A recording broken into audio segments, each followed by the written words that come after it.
Ito nga ang ating rear hub at front hub ng ating Wave 125. Syempre, nag-order din tayo ng hub and mile o yung ating spacer sa harap at sa likod. Yan, Wave 125i.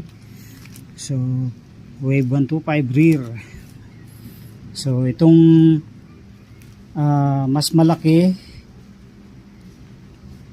Wave 125R pala yun mga katuwit. Yung mas malaki, ito yung sa harap.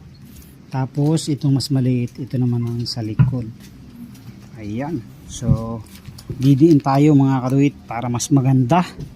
So, sa lahat ng mga gusto mag-order nito, check out nyo lang po sa Yellow Basket. Pagka pang front po ang inyong orderin, Wave 125R po ang inyong kuhanin. And then, ito namang pong panglikod, Wave 125i. Pwede rin po ito sa hub ng XRM yan. Check out nyo lang po.